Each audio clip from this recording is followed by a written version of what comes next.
Recent టైమ్స్లో morning త్వరగా లేవాలనుకుంటున్నా కానీ లేవలేకపోతున్నా. అందుకని ఈ మధ్య మార్నింగ్ రొటీన్స్ అస్సలు షూట్ చేయట్లేదు. మెయిన్గా మార్నింగ్ త్వరగా లేవాలంటే మనం చేయాల్సింది నైట్ ఎర్లీగా పడుకోవడం. బట్ అదే నేను చేయలేకపోతున్నా.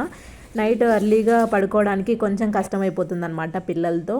నేను ఎంత త్వరగా పనులు పూర్తి చేసుకున్నా వీళ్ళు పడుకుంటే కదా మనం పడుకునేది త్వరగా. సో ఇంకా ఎలా నా డేని ప్లాన్ చేసుకుంటే నేను ఎర్లీగా లేవగలను అని చెప్పేసి 2 days నుంచి ట్రై చేస్తున్నా 9 లోపు పడుకునేదానికి. బట్ పిల్లలతో నైట్ ఎర్లీగా పడుకోవడం అంటే చాలా కష్టం. వాళ్ళని ఆఫ్టర్నూన్ నుంచే పడుకోబెట్టకుండా వాళ్ళని ఏదో ఒక పనిలో ఎంగేజ్ చేస్తే వాళ్ళు నైట్ త్వరగా పడుకుంటారు. ఇన్ కేస్ ఆఫ్టర్నూన్ పడుకున్నారంటే వాళ్ళు నైట్కి లేట్ చేసేస్తారు. ఇంకా మనకు కూడా స్లీప్ లేట్ అయిపోతుంది, మార్నింగ్ లేవడం కష్టం అయిపోతుంది. అలా నా డేని ప్లాన్ చేసుకుంటూ మార్నింగ్ అయితే త్వరగా లేస్తున్నా. లేవగానే నేను చేసేది జస్ట్ ఫేస్ వాష్ చేసుకొని నోట్లో నీళ్లు పోసుకొని పుక్కలిస్తాను. బ్రషింగ్ అయితే చెయ్యను. ఇంకా తర్వాత 1-2 glasses ఆఫ్ వాటర్ అయితే తీసుకుంటాను ఎంటీ స్టమక్తో. మనం బ్రష్ చేసి వాటర్ తాగడం కన్నా బ్రష్ చేయకుండా వాటర్ తాగితే హెల్త్ బెనిఫిట్స్ అయితే చాలా ఉంటాయి. మీరు కావాలంటే గూగుల్లో సెర్చ్ చేసి చూడండి.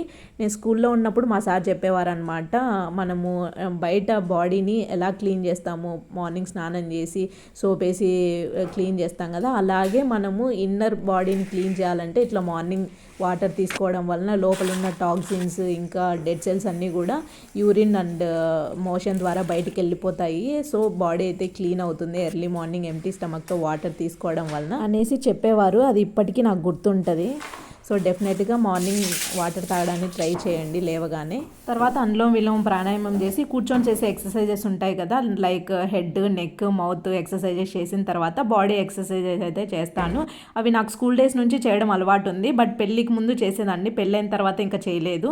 ఇంకా ఆబ్వియస్లీ పిల్లలు పుట్టిన తర్వాత కొంచెం వెయిట్ అయితే గెయిన్ అవుతాం కదా, అది లూజ్ అవ్వడానికి ఇంకా కొంచెం మనకు డే అంతా యాక్టివ్గా ఉండాలంటే ఎక్సర్సైజెస్ కంపల్సరీ. బట్ ఇన్ని రోజులు నేను చేయొచ్చునో చేయకూడదో, సీ సెక్షన్ కదా అని స్టార్ట్ చేయలేదు. బట్ ఇంకా 1 year అయిపోయింది కదా అని ఇప్పుడు స్టార్ట్ చేశాను. ఈరోజు వీడియో ఇంతటితో ఎండ్ చేస్తున్నా. ఈ వీడియో మీకు నచ్చినట్లయితే లైక్ చేయండి. అండ్ ఫర్ మోర్ వీడియోస్ ఛానల్ని సబ్స్క్రైబ్ చేసుకోండి. And thank you so much for watching this video. Bye bye.